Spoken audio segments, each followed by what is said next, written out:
جی السلام علیکم، کیسے ہیں آپ؟ ٹھیک ہیں، خیریت سے ہیں؟ نئے ویلاگ کے ساتھ آپ کی خدمت میں حاضر ہیں۔ آج کے ویلاگ میں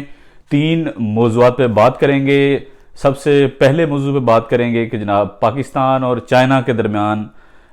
ایک سفارتی سطح پہ ایک بہت بڑا سیٹ بیک پہنچا ہے دونوں ملکوں کے تعلقات کو لے کر، اور وجہ ہے چینیوں کی پاکستان میں سیکیورٹی کو لے کر۔ تو اسلام آباد میں یہ واقعہ پیش آیا، وہاں پہ چینی سفیر نے بڑی تلخ باتیں کی ہیں،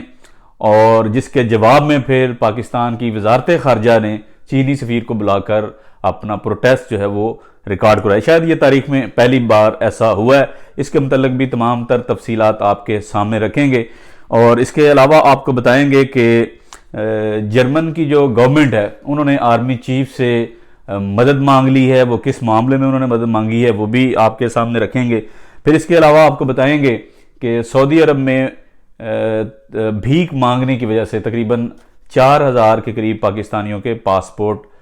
جو ہیں وہ بلاک کر دی ہیں۔ یہ سارے معاملات کیا ہیں، ان پہ آج تفصیل سے بات کریں گے، اور شروع کریں گے پاک چین ریلیشنز کے حوالے سے۔ بہت اہم بڑا واقعہ پیش آیا ہے آج اسلام آباد میں۔ پاک چائنا انسٹیٹیوٹ مشاہد حسین سید پاکستان کے سینئر سیاستدان اور صحافی بھی رہے، پاکستان کے کم عمر ترین ایڈیٹر رہے اخبار کے لیٹ 80s میں۔ اس کے بعد ظاہر ہے وہ پھر لیٹ 90s سے پالیٹکس میں انٹر ہوئے، اور حال ہی میں یہ سینٹر بھی تھے نون لیگ کے۔ تو انہوں نے یہ بنایا ہوا ہے سینٹر، پاک چائنا سینٹر اسلام آباد میں۔ وہاں پہ یہ تقریب تھی، چینی ایمبیسڈر بھی وہاں پہ انوائٹڈ تھے، اور پاکستان کے جو وزیر خارجہ ہیں ساکھ ڈار اور ڈپٹی وزیر اعظم کا پورٹ فولیو بھی ان کو دیا گیا ہے، وہ بھی وہاں پہ موجود تھے۔ تو یہ بڑا ایک ان یوزل سا واقعہ وہاں پہ پیش آیا ہے، اور آپ دیکھیں گے شاید یہ پہلی بار ایسا ہوا ہے کہ ایک سیمینار ہے جہاں پہ دونوں ملکوں کے تعلقات کے حوالے سے بات چیت ہو رہی ہے، اسپیکر بات کر رہے ہیں، اور وہاں پہ اسحاق ڈار کی سپیچ کے بعد چائنیز سفیر کو دوبارہ سٹیج پہ آنا پڑا ہے۔ پہلے چائنیز سفیر جو ہیں وہ اپنی سپیچ کر چکے تھے، اس کے بعد اسحاق ڈار صاحب کی باری آئی، انہوں نے اپنی سپیچ کی۔ پھر اس سپیچ میں جو دعوے کیے اسحاق ڈار صاحب نے، ان کے متعلق کلیریفیکیشن دینے کے لیے، یا ان کو آپ کہہ لیں کہ ریبٹ کرنے کے لیے، دوبارہ رائٹ ٹو ریپلائی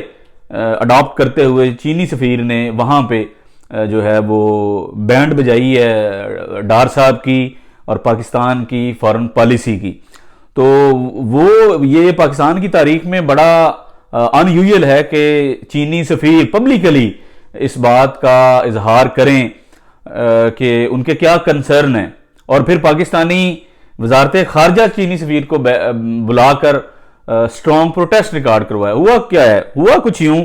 کہ جب یہ سارا سیمینار وہاں پہ پاکستان چائنا انسٹیٹیوٹ میں ہو رہا تھا، تو اسحاق ڈار صاحب آئے، اپنی تقریر کی، اس میں انہوں نے جناب کہا کہ دیکھیں پاکستان چین جو ہے ہمالیہ سے جناب بلند، اور سمندر سے گہری دوستی، اور بڑے ہمارے گہرے تعلقات ہیں، سی پیک چل رہا ہے، چیلنجز بھی ہیں، اور پاکستان میں حالانکہ چائنا کی پالیسی ہے کہ ان کے شہریوں کی ترجیح رہتی ہے، اولین ترجیح ان کی سیکیورٹی کی پاکستان میں، لیکن ان چینی شہریوں پہ حملے بھی ہوتے ہیں، لیکن اس کے باوجود یہ انویسٹمنٹ اور یہ جو پروجیکٹس چل رہے ہیں پاکستان میں وہ پھر بھی اسی طریقے سے چل رہے ہیں،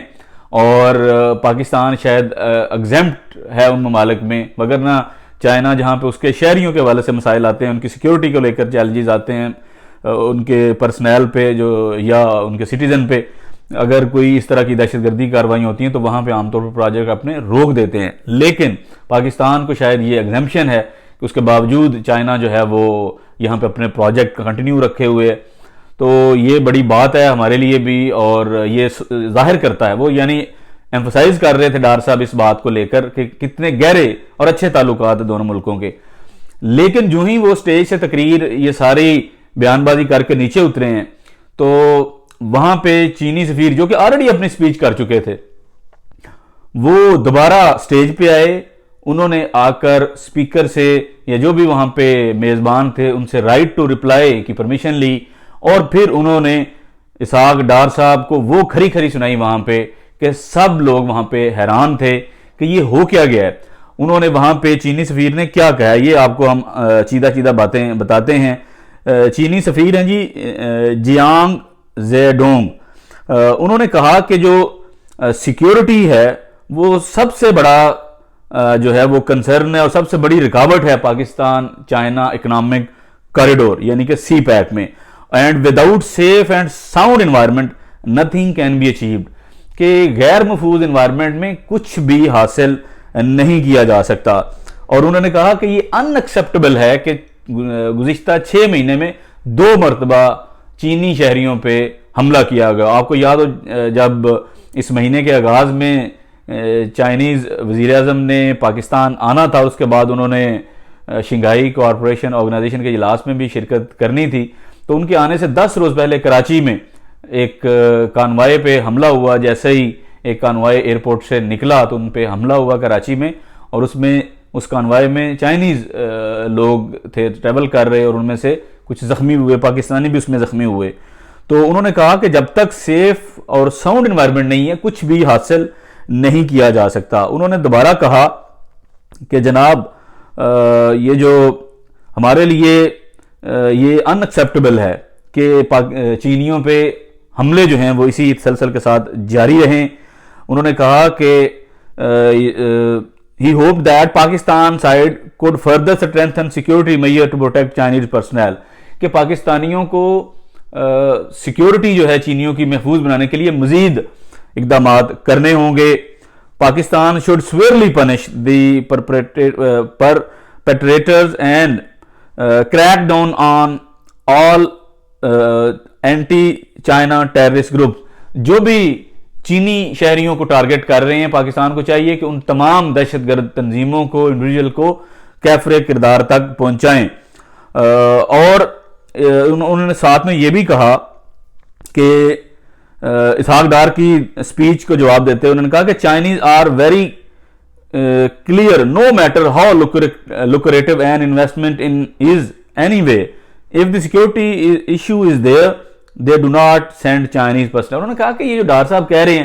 کہ سیکیورٹی کے بے شک مسائل ہیں لیکن ہم پھر بھی وہاں پہ اپنے چینی شہری بھیج رہے ہیں، پروجیکٹ چل رہے ہیں، انہوں نے کہا کہ یہ بالکل آپ کلیئر کر لیں کہ ہمارے لیے چینی شہریوں کی زندگی، ان کی حفاظت سب سے اولین ترجیح ہے، بے شک جتنی مرضی لوکریٹو انویسٹمنٹ ہو کسی بھی جگہ پہ۔ انہوں نے ظاہر پاکستان کا نام نہیں لیا لیکن وہاں پہ ڈار صاحب کی موجودگی میں یہ ساری باتیں وہ بتا رہے تھے کہ ہمارے لیے یہ امپورٹنٹ نہیں ہے کہ انویسٹمنٹ کتنی جو ہے وہ لوکریٹو ہے، ہمارے لیے اپنے شہری جو ہیں ان کی حفاظت اولین ترجیح ہے۔ انہوں نے کہا کہ یہی بات پریزیڈنٹ جو چینی ہیں وہ بھی یہی بات دہراتے ہیں، اور ابھی حال ہی میں جب وزیر اعظم آئے چائنا کے پاکستان تو انہوں نے بھی پاکستانی لیڈرشپ سے یہی بات کی کہ ہمارے جو شہری ہیں ان کی حفاظت کو آپ یقینی بنائیں، آپ ان کو پروٹیکٹ کرنے کے لیے ایکسٹرا میئر لیں، اور جو ان پہ حملے کرنے والے لوگ ہیں ان کو کیفر کردار تک پہنچائیں۔ اس کے بعد انہوں نے مزید کہا کہ یہ جو ہم اس اہم موضوع پہ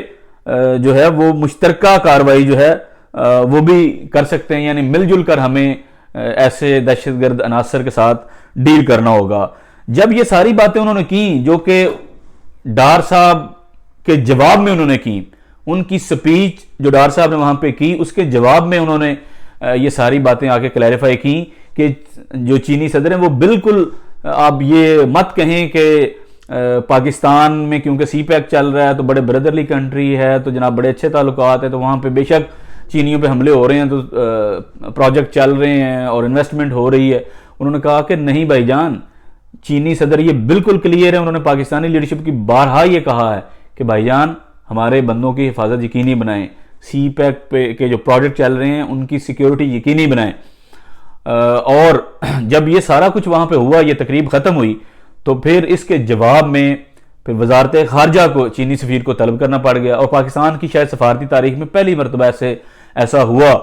اگر میں غلط نہیں ہوں کہ ان کو بلایا چینی سفیر کو وزارت خارجہ میں، اور ان کے ساتھ سٹرونگ پروٹیسٹ جو ہے وہ ریکارڈ کروایا گیا کہ آپ نے یہ جو باتیں کی ہیں یہ سفارتی آداب کے خلاف ہیں، آپ کو ایسی باتیں پبلکلی نہیں کرنی چاہیے تھی۔ اب آپ بتائیں کہ جو لوگ یہ کہتے تھے کہ عمران خان نے پاک چائنا تعلقات تباہ کر دیے، امریکیوں کے ساتھ مل کے سی پیک بند کروا دیا یا اس کو سلو کروا دیا، تو اب کس منہ سے وہ اس سارے پروسیس کو ڈیفینڈ کریں گے؟ اس لیٹسٹ صورتحال کو کیسے وہ ڈیفینڈ کریں گے کہ جہاں پہ چائنیز جو ہیں وہ ببانگ دہل اس بات کا اعلان کر رہے ہیں کہ بھائی جان یہ حملے جو چائنیوں پہ ہیں یہ ہمیں قابل قبول نہیں ہے، ایسے انویسٹمنٹ نہیں چل سکتی، ایسے سی پیک کے پروجیکٹ نہیں چل سکتے، ہمارے شہریوں کی حفاظت یقینی بنائیں، اگر نہ بھول جائیں کہ یہاں پہ سی پیک چلے اور ہم انویسٹمنٹ یہاں پہ کرتے جائیں۔ اور یہ نہ صرف گورنمنٹ پہ ڈسٹرسٹ ہے بلکہ یہ ہماری جو سیکیورٹی اسٹیبلشمنٹ ہے ان پہ بھی یہ ایک بد اعتمادی کا کھلا کھلا اظہار ہے کہ جو ناکام ہوئے ہیں چینی جو شہری ہیں ان کی حفاظت کرنے کو لے کر۔ پاکستان میں الگ سے ایک سیکیورٹی زون جو ہے وہ کریٹ کی گئی چینیوں کو پروٹیکٹ کرنے کے لیے، جہاں جہاں پروجیکٹس ہیں جو چائنا کے جو شہری ہیں وہ دیکھ رہے ہیں، ان کے انجینئر دیکھ رہے ہیں، اس کے لیے الگ سیکیورٹی زون کریٹ کی گئی۔ پنجاب پولیس الگ سے ان کے لیے انہوں نے ایک سیکیورٹی ڈویژن بنائی تاکہ چینیوں کی حفاظت جو ہے وہ پنجاب میں جہاں جہاں وہ کام کر رہے ہیں ان کی یقینی بنائی جائے۔ لیکن اس کے باوجود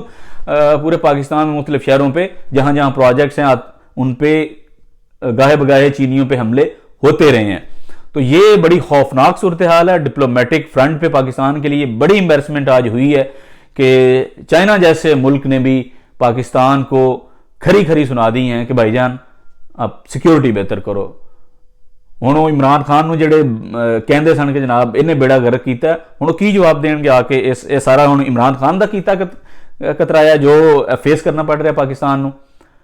اصل میں بات یہ ہے کہ ساگ ڈار صاحب جن کا اب اللہ اللہ کرنے کا وقت ہے، بزرگی کی عمر میں ہے، وزارت خارجہ بڑا چیلنجنگ ہو چکا ہے، بہت سے چیلنجز درپیش ہیں ڈپلومیٹک فرنٹ پہ پاکستان کو اور دنیا کے سارے ممالک کو۔ وہاں پہ ایک انرجیٹک، وہاں پہ ایک کرزمیٹک، وہاں پہ ایک نوجوان کسی بندے کی ضرورت ہے کہ جو اس ڈپلومیٹک فرنٹ پہ بہتر طریقے سے ڈیل کر سکے۔ لیکن کیونکہ رشتہ داریاں نبھانی ہیں، رشتہ داری کا تقاضا ہے کہ جناب چلو ڈار صاحب اور کچھ نہیں تھے، چلو وزیر خزانہ عہد کی نہیں اگر بن سکے چلو انہوں نے پھر وزیر خارجہ لا دیو، نال جناب اور کچھ نہیں تھے نال ڈپٹی وزیر اعظم بھی انہوں نے وہ بھی پورٹ فولیو دے دے انہوں نے۔ وہ خدا کا خوف کریں، یہ کوئی شریف لمیٹڈ کمپنی نہیں ہے جس کو آپ چلا رہے ہیں، یہ پاکستان ہے، 25 کروڑ لوگوں کا ملک ہے، اس لیے اس پہ رحم کریں اور کسی قابل بندے کو۔ پوری نون لیگ میں کوئی بندہ ایسا نہیں ہے جو وزارت خارجہ چلا سکے، پوری نون لیگ میں پچھلے 40-45 سال سے آپ سیاست کر رہے ہیں اور 3 ادوار آپ کے اپنا فیڈرل گورنمنٹ کے بھی گزرے، ایک بندہ بھی نہیں ہے آپ کے پاس جو بہتر طریقے سے وزارت خارجہ چلا سکے۔ پھر آپ کی جو ڈپلومیٹس ہیں ریٹائرڈ ان میں بھی آپ کے پاس کوئی ایک بندہ نہیں ہے جس کو آپ وزیر خارجہ لگا سکے۔ دیکھیں آپ انڈیا کی مثال دیکھیں، جے شنکر 35-40 سال انہوں نے فورن سروس میں گزارے، اپنی قابلیت کی بنیاد پہ بی جے پی کو انہیں وزیر خارجہ لگانا پڑا اور دوسری مرتبہ انہوں نے اس کو وزیر خارجہ لگایا۔ تو یہ قابلیت کی بنیاد پہ جے شنکر جو ہیں وہ بھارت کے وزیر خارجہ بنے اور اپنی قابلیت وہ منوا رہے ہیں ڈپلومیٹک فرنٹ پہ۔ اور دوسری طرف ہمارے بابا جی کو خدا کا خوف کریں یار، کو کسی انرجیٹک بندے کو، کسی نوجوان کو، کسی ویژنری بندے کو لے کے ہیں ڈپلومیٹک فرنٹ پہ تاکہ وہ بہتر طریقے سے چیزوں کو ہینڈل کر سکے۔ تو وہاں پہ آپ نے ڈار صاحب کو، ایک بوڑھے آدمی کو، ایک بزرگ آدمی کو بٹھا دی ہے۔ تو جب رشتہ داریاں چلیں گی اس اہم ترین معاملات کو لے کر تو پھر پاکستان کا ظاہر ہے وہی حال ہونا جو ہو رہا ہے۔ چائنا جیسے ملک جو ہیں وہ ہمارے معاملات کو اب لے کر پبلکلی کرٹیسائز کرنا شروع ہو گئے ہیں کہ خدا دا خوف کرو یار، تسی سانوں بھی پروٹیکٹ نہیں کر پا رہے، جڑے اتنے ارباں ڈالر دی انویسٹمنٹ کر رہے ہیں، ساڈے چینی شہری مر رہے ہیں ہر جگہ تے، تسی انہوں نے پروٹیکٹ نہیں کر پا رہے۔ یہ حال جو ہے وہ ہمارا ہو چکا ہے ڈپلومیٹک فرنٹ پہ۔ اور دوسری طرف آپ کو بتائیں کہ جناب سعودی عرب انہوں نے تقریباً 4000 کے قریب پاکستانیوں کے پاسپورٹ بلاک کر دیے ہیں۔ اور کون پاکستانی ہیں یہ جو یہاں سے اپنا زیارتوں کا ویزا لگواتے ہیں کہ جی عمرہ کرنے جا رہے ہیں، ہم زیارتوں پہ جا رہے ہیں سعودی عرب، وہاں جا کے بھیک مانگتے ہیں مقدس مقامات کے آس پاس۔ تو یہ عالم ہے، کوئی اچھی خبر نہیں ہے۔ یہ دبئی کے حوالے سے یا یو اے کے حوالے سے بھی اس طرح سے پاکستان نے آلریڈی کئی پابندیاں لگا دی ہیں، ویزا اور ارائیول ملتا تھا، اب کئی ریسٹرکشن انہوں نے بھی لگا دی ہیں، جاتے ہیں وہاں سے جا کے بھیک مانگتے ہیں۔ کوئی شرم کا مقام نہیں ہے، کوئی پالیسی نہیں ہے گورنمنٹ کی کہ ان لوگوں کو کیسے روکا جائے۔ پورے گینگ ہیں جو آپریٹ کر رہے ہیں، جو ایسے بیکاریوں کو باہر بھجواتے ہیں اور وہاں سے جا کے بھیک مانگتے ہیں، پورے پیچھے گینگ آپریٹ ہو رہے ہیں۔ میں نے بی بی سی بھی 1-2 پیس اس پہ کیا تھا چند مہینے پہلے کہ کس طریقے سے یہ سارے گینگ جو ہیں وہ آپریٹ کر رہے ہیں۔ اور ظاہر ایف آئی اے کی ملی بھگت کے علاوہ یہ کیسے جا سکتے ہیں باہر، ان کو پاسپورٹ کیسے جاری ہوتے ہیں، اور ان کا کوئی میکنزم بنانا پڑے گا گورنمنٹ کو کہ کیوں یہ بدنامی کا باعث بنتے ہیں ایسے لوگ، اور یہ پاکستان سے باہر کیسے چلے جاتے ہیں کہ وہاں پہ جا کے بھیک مانگنا شروع کر دیں آپ. کوئی اس پہ بھی ہمیں نہ کوئی ہماری پالیسی ہے نہ کوئی ویژن ہے اس لحاظ سے بھی. تیسری چیز پہ آپ کو بتائیں کہ آرمی چیف سے جناب ریکویسٹ کی ہے جرمنی نے عاصم منیر صاحب سے کہ جناب ہمارا ایک آئی پی پی کا ایک پاور پلانٹ ہے 450 میگا واٹ کا، اس کی ٹرمینیشن کا پروسیس تھا تو اس میں انہوں نے کوئی مدد مانگی ہے. تو اب آپ اندازہ کریں کہ جرمنی جیسا ملک جو ہے وہ گورنمنٹ کی بجائے براہ راست آرمی چیف سے ریکویسٹ کر رہا ہے کہ جناب آپ ہماری اس آئی پی پی کا جو پروجیکٹ ہے جس کی ٹرمینیشن کا پروسیس چل رہا ہے اس میں آپ ہماری مدد کریں. شہباز رانا صاحب ایکسیس ٹریبیون کے لیے سٹوریز کرتے ہیں، کیا کمال کے صحافی ہیں، زبردست رپورٹنگ اور فیکٹس سارے لے کے آتے ہیں. پاکستان میں جو اکنامک معاملات پہ اور خاص کر یہ جو آپ کا انرجی سیکٹر ہے اس پہ جتنی کمانڈ شہباز رانا صاحب کی ہے پاکستان میں ان کے پائے کا کوئی دوسرا صحافی نہیں ہے بلا شبہ. تو ان کی یہ خبر ابھی میں دیکھ رہا تھا کہ ٹریبیون کی ویب سائٹ سے بھی ہٹا دی گئی ہے، جہاں پہ جرمنی جو ہے وہ ریکویسٹ کر رہا ہے آرمی چیف کو کہ آپ آئیں ہماری مدد کریں اس آئی پی پی کے پروجیکٹ کی جو ٹرمینیشن کا پروسیس ہے اس میں آپ ہماری مدد کریں. تو یہ تو حال ہوا پڑا ہے ہمارا کہ جہاں پہ جو غیر ممالک ہیں وہ بھی براہ راست اب آرمی چیف سے درخواستیں کر رہے ہیں کہ آپ جناب ہماری مدد کریں مختلف پروجیکٹس کو لے کر. تو یہ جب نلائکوں کا ٹولہ جب حکمرانی کرتا ہے تو پھر اسی طرح کے مسائل آتے ہیں. یہ چیلنجز نہ ڈپلومیٹک فرنٹ پہ عمران خان کے دور میں کم ہوئے، نہ یہ چیلنجز ابھی بھی کم ہو رہے ہیں، نہ اس سے پہلے بھی ہمارے حالات جو ہیں وہ بڑے دگرگوں ہی رہے ڈپلومیٹک فرنٹ پہ لے کر. اس کے لیے پتہ نہیں کیوں ہم اپنے جو ڈپلومیٹک معاملات ہیں ان کو چلانے کے لیے کیوں پروفیشنل جو ہیں ان کو انوالو اس طرح سے نہیں کیا جاتا، کیوں وزارت خارجہ میں اچھے لوگ جو ہیں وہ ہم لے کے نہیں آ پا رہے کہ جو اس ساری چیلنجنگ انوائرمنٹ جو ہے وہاں پہ بہتر طریقے سے پرفارم کر سکیں. پاکستان کا جو موقف ہے یا نیریٹو ہے وہ بہتر طریقے سے کمیونیکیٹ کر سکیں. اس کے لیے ضروری ہے کہ ہمیں اپنا ہاؤس جو ہے وہ بھی ان آرڈر کریں، اور کہ میں نے پنجابی منجی تھلے ڈانگ پھیرنا کچھ سانو اپنی ادامات بھی غور کرنے کی ضرورت ہے کہ کیا صرف رشتہ داری کے نام سے اسی وزارت خارجہ نو چلانا ہے یا کوئی کمپیٹنٹ لوگ جڑے نے انہوں نے اتنے لگانا ہے تاکہ بہتر طریقے پاکستان دے خارجہ معاملات نو دیکھ سکن. اگلے ویلاگ تک اجازت دیں. اللہ حافظ.